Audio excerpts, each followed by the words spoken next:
Hello everyone, this is Priyanka Jakhad and I welcome you all at Government Job Alert. I hope आप सभी अच्छे होंगे।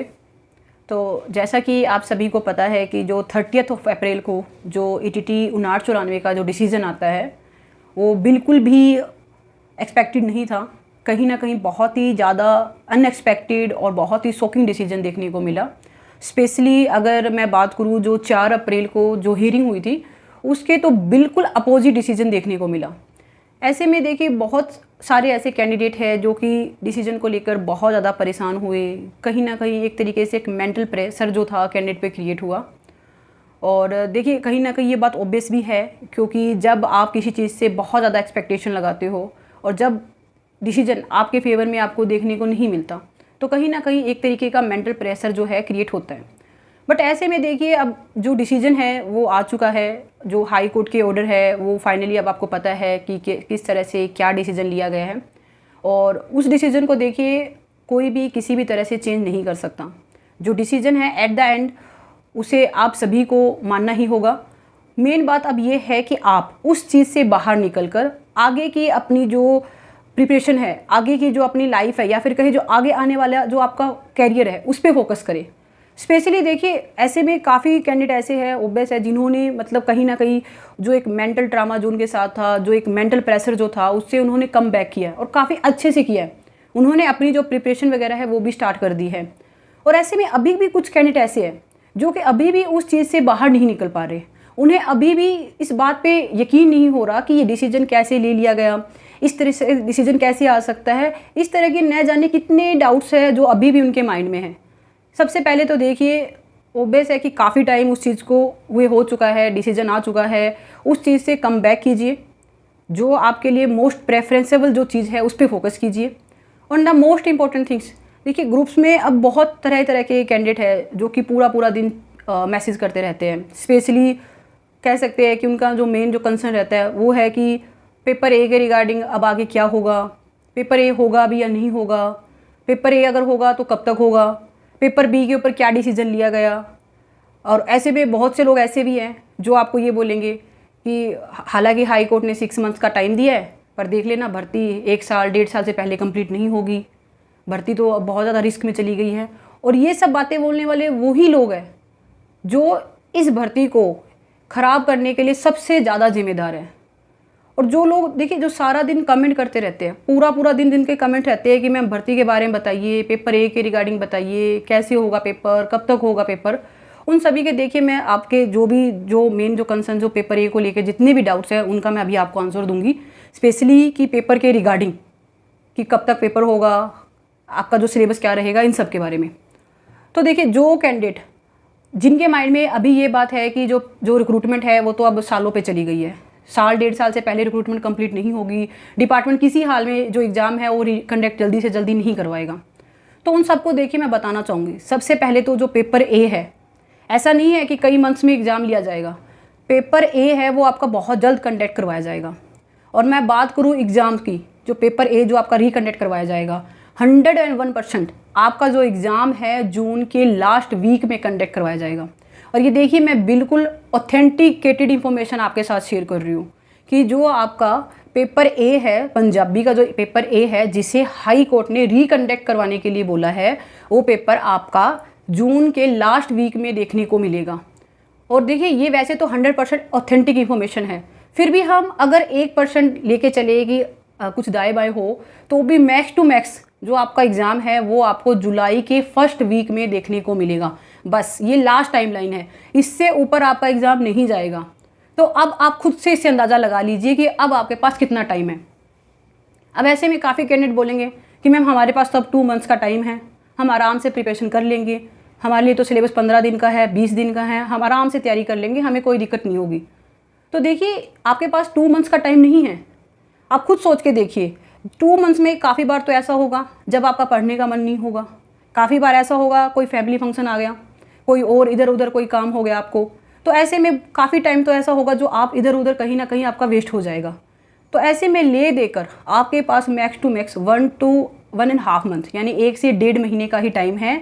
तो इस टाइम पीरियड को अच्छे से यूज कीजिए, अपनी प्रिपरेशन पे फोकस कीजिए। अब देखिए अब आपको एग्ज़ाम का पता लग चुका है कि एग्ज़ाम कब तक होगा। अब ऐसे में काफ़ी कैंडिडेट ये भी कमेंट करेंगे कि मैम डिपार्टमेंट इतनी जल्दी कभी भी एग्ज़ाम रिकंडक्ट नहीं करवाएगा, डिपार्टमेंट ने पहले भी अच्छे से रिस्पॉन्स नहीं दिया, डिपार्टमेंट इस तरह से इतनी फुर्ती से काम नहीं करेगा। तो मैं उन कैंडिडेट को बताना चाहूँगी कि देखिए, जैसे ही 30 अप्रैल को जो डिसीज़न आया वो सिर्फ आपके लिए अनएक्सपेक्टेड नहीं था, कहीं ना कहीं उस डिसीजन ने डिपार्टमेंट को भी हिला के रख दिया। डिपार्टमेंट ने भी कभी नहीं सोचा था कि इस तरह से हाई कोर्ट का डिसीजन देखने को मिलेगा, और कहीं ना कहीं जो डिसीजन अब देखने को मिला है वो डिसीजन कहीं ना कहीं डिपार्टमेंट की, कह सकते हैं कि डिपार्टमेंट के लिए भी डिफ़िकल्टी लेके आया है, क्योंकि अब डिपार्टमेंट को भी चाहिए कि अपनी जो रिक्रूटमेंट है उसे सेव किया जाए और जल्दी से जल्दी एग्ज़ाम जो है रिकंडक्ट करवा के इस रिक्रूटमेंट को कंप्लीट किया जाए।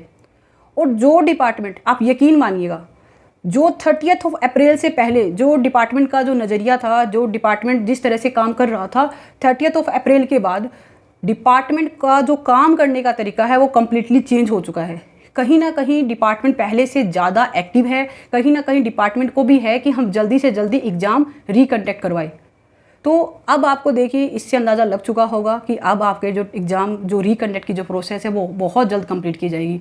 ऐसे में काफ़ी कैंडिडेट ये भी कमेंट करेंगे कि मैम अगर एग्ज़ाम रिकंडक्ट ही करवाना है तो जून तक भी क्यों लेके जा रहे हैं, मई के अंदर ही एग्ज़ाम क्यों नहीं लिया जा रहा, मई के अंदर ही एग्ज़ाम रिकंडक्ट करवा लिया जाए ताकि जल्दी जल्दी जो प्रोसेस है उसे कंप्लीट किया जाए।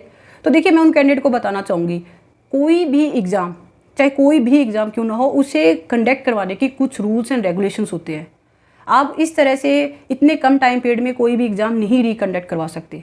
मिनिमम भी आपको 45 to 50 डेज़ का टाइम आपको देना ही होगा कैंडिडेट को फॉर द प्रिपरेशन।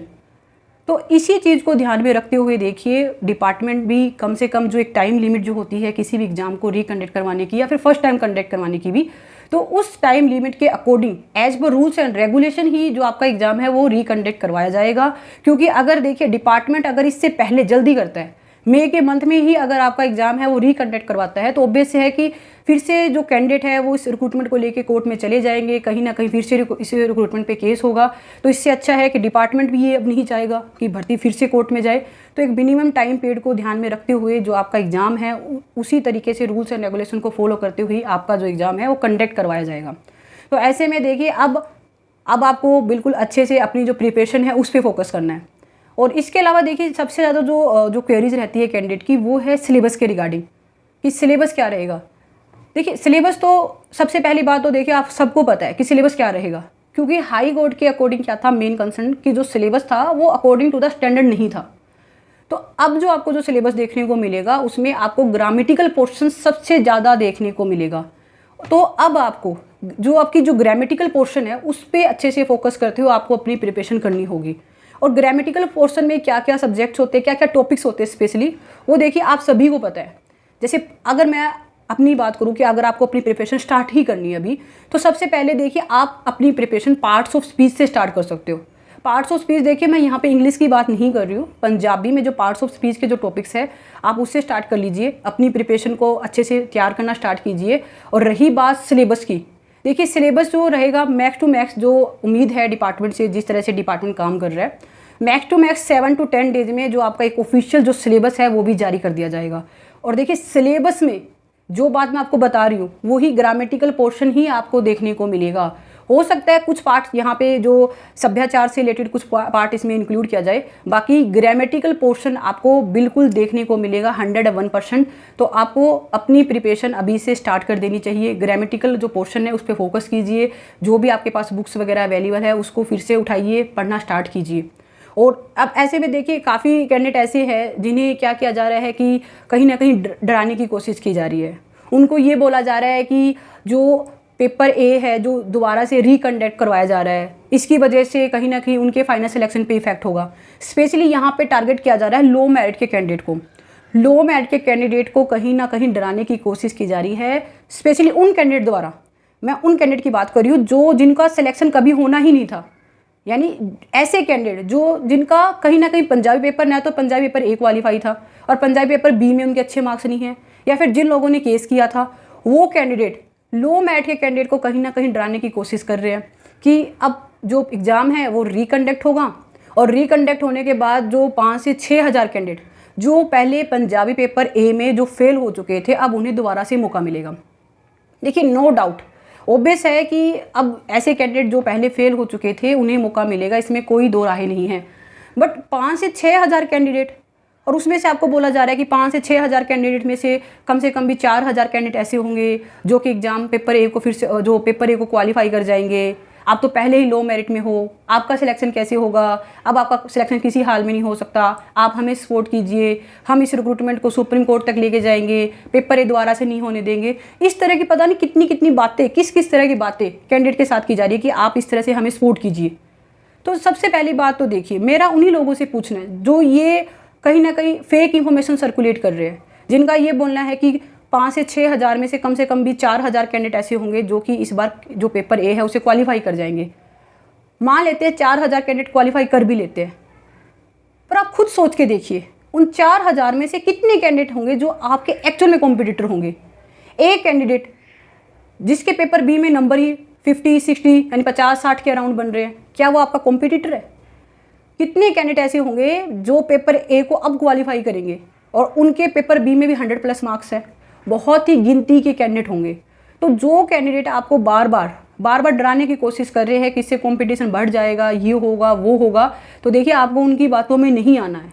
जो कैंडिडेट जिसके पेपर बी में अच्छा स्कोर है ही नहीं, अगर वो पेपर ए में अब क्वालिफाई करके 100 आउट ऑफ 100 मार्क्स भी ले लेगा तो भी वो आपका कॉम्पिटिटर नहीं है। और मैं बता रही हूँ, जो कैंडिडेट, आप खुद सोच के देखिए इस चीज़ को।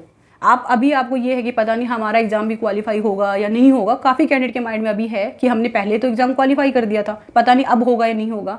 आप खुद सोच के देखिए, ऐसे कैंडिडेट जो कि पहले जो एग्ज़ाम क्वालिफाई ही नहीं कर पाए थे, आपको उन लोगों से डर है कि कहीं ना कहीं वो एग्ज़ाम क्वालिफाई कर लेंगे और आपका कॉम्पिटिशन बढ़ जाएगा।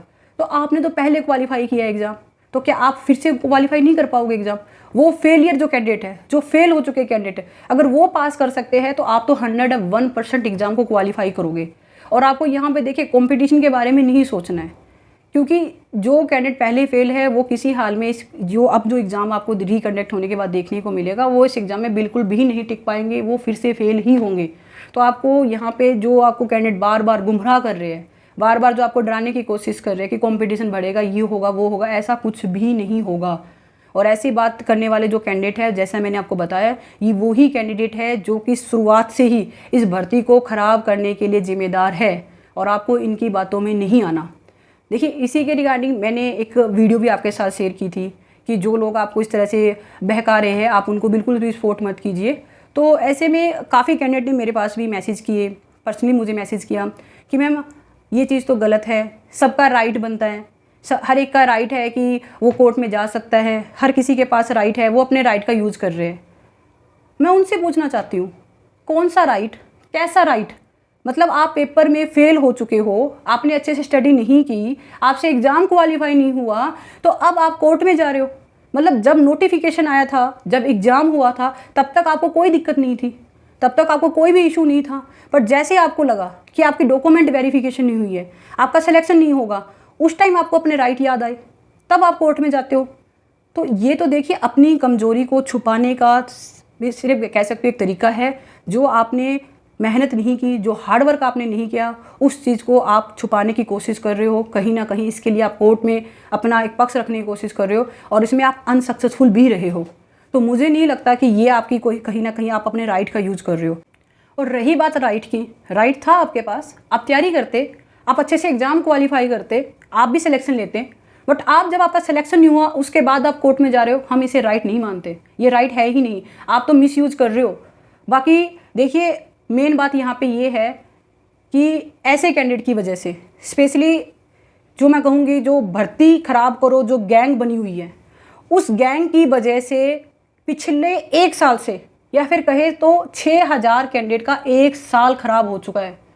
और मैं जितने भी एटीट्यूड 994 के जितने भी जो कैंडिडेट है, उन सभी कैंडिडेट की तरफ से मैं आपको, जो भर्ती ख़राब करो गैंग के जो कैंडिडेट है, उन सबको मैं बद्दुआ देती हूँ कि जो कंडीशन पिछले 1 साल से 6000 कैंडिडेट जो फेस कर रहे हैं, जो बुरे हालातों से ये कैंडिडेट गुजरे हैं, वो सेम कंडीशन आप लोगों के साथ भी हो।